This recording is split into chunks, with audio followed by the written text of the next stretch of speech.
And in the United States, we justly pride ourselves on being a nation of laws. This is one of the things that makes our country different from the rest of the world.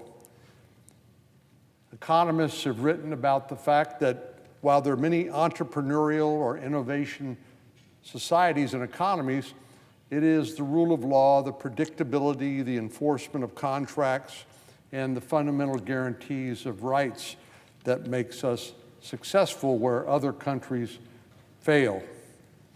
Unfortunately, we have seen the undermining of the rule of law by the last 4 years by President Biden's refusal to simply enforce our immigration laws. And my prediction is we'll be paying the price, not just in weeks and months, but in years and decades for what has come to be known as the Biden border disaster. President Biden's policies betrayed the American people because of the lack of leadership in the face of a historic crisis, here again of his own making, at the U.S.-Mexico border. Yesterday, I chaired a subcommittee of the Senate Judiciary entitled Biden's Border Betrayal: Criminal Aliens in America. At that hearing, we examined some of the false narratives that the mainstream media have peddled about President Trump's enforcement of our immigration laws. We were honored to be joined by two angel moms whose children were murdered by criminal aliens who never should have been in the United States in the first place. Marie Vega joined us. Marie is the mother of Javier Vega Jr., who went by the name Harvey. Harvey was a Border Patrol agent who was murdered by illegal aliens nearly 11 years ago. I'm grateful to her for sharing her story, as painful as I know it must have been for her, and talking about the trauma that she, her grandchildren, and her entire family have experienced over her son's murder. Our second guest was Tammy Nobles. Tammy was the mother of Kayla Hamilton, who was murdered by an illegal alien who was also a member of the MS-13 gang, one of the most violent gangs in the world. Kayla's murderer entered our country as an unaccompanied minor and was later released into the custody of an unvetted sponsor. Ms. Noble's passion for ensuring that this horrific tragedy won't happen again to more families was evident throughout the hearing, and I'm grateful to her again for sharing what had to be a very painful experience, but one she did in honor of her daughter's memory. Our third guest was Victor Avila, former ICE Homeland Security Investigations agent who, along with his partner, was shot in the line of duty by Los Zetas. Los Zetas, a cartel operating in Mexico and in the United States occasionally. Victor was seriously wounded that day and his partner was killed. I've known Victor a long time, and he is a steadfast advocate of the rule of law and understands what is required if we are going to keep Americans safe. These families and victims would never have had to suffer such devastating loss were it not for the criminal aliens who never should have been here in the United States in the first place. It was a curious matter to me that our Democratic colleagues claim to be the party of compassion when it comes to immigration. But they would rather society and the media and Congress turn a blind eye to these victims of criminals who entered the country as a result of open border policies. That's not compassionate. Some of the individuals ICE, or Immigrations and Customs Enforcement, is what the initials stand for, of course. Some of the individuals ICE has apprehended recently include murderers, rapists, pedophiles, and sex traffickers. Our fourth witness was Sheriff Roy Boyd of Goliad, Texas, a small South Texas county. And He described the horrifying details of human trafficking and criminal activity carried out by the transnational criminal organizations. This is organized crime, but cartels that he has witnessed in recent years. He said during his testimony, and I quote, "The border has always been a location for criminal activity.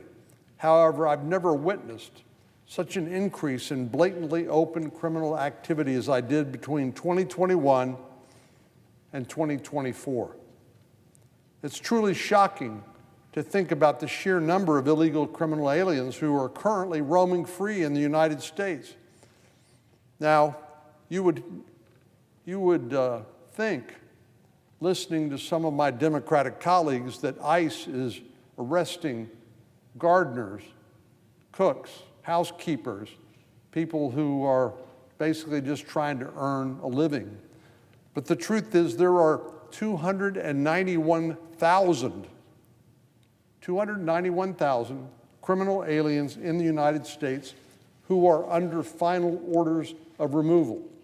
That means they've exhausted all potential legal remedies to be able to stay here, and they've been found not qualified to stay, and they've been ordered removed, but they've simply ignored that order by a court.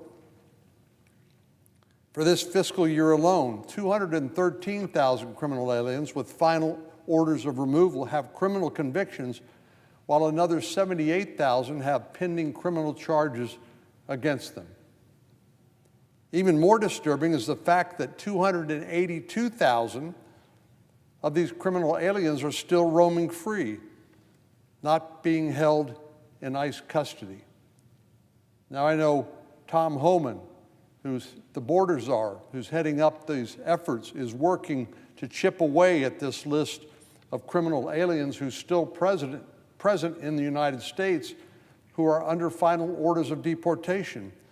But again, to listen to the news or listen to some of the political rhetoric, you would think, again, that Tom Homan and ICE are detaining gardeners and cooks and housekeepers,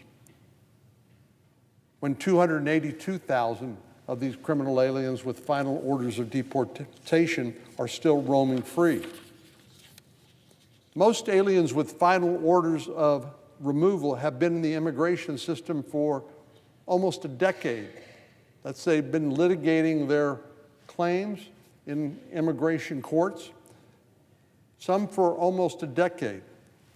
And many, if not all, were given the opportunity to have their day in court, but many of them just neglected to show up, given a notice to appear in an immigration court, and if they had a bona fide claim to asylum, to present that to an immigration judge.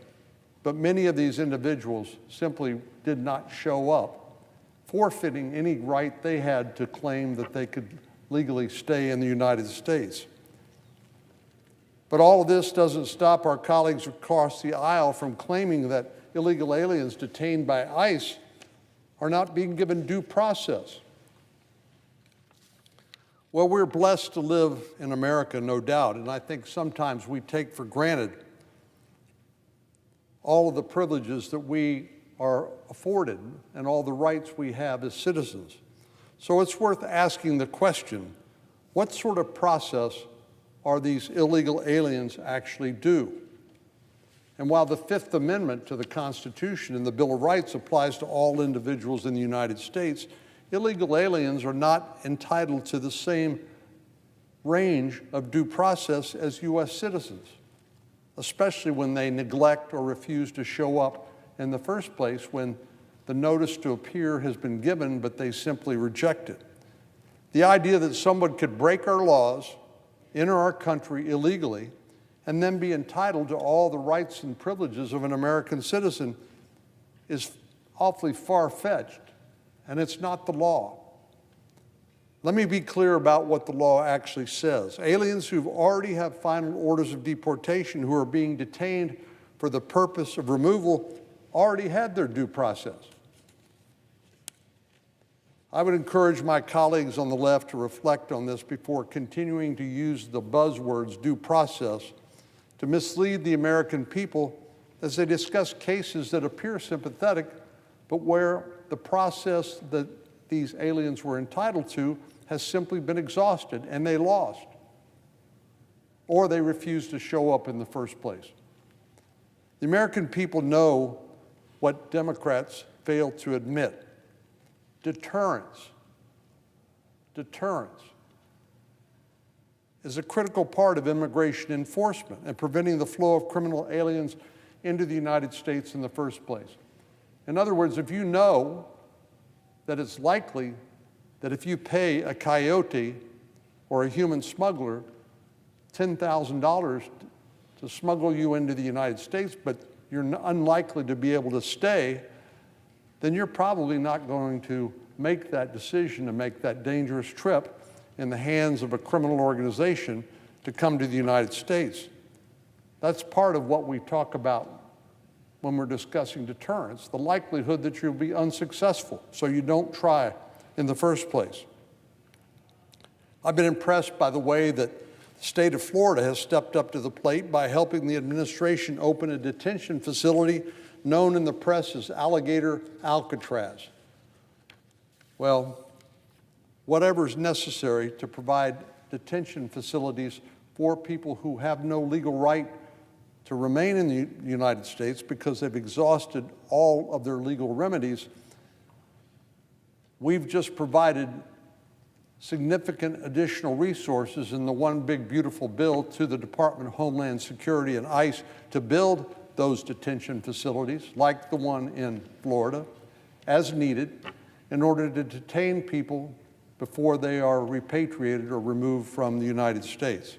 I'm hopeful other states will step up in a similar way, and I'm strongly supportive of creating those necessary detention facilities in places like Texas.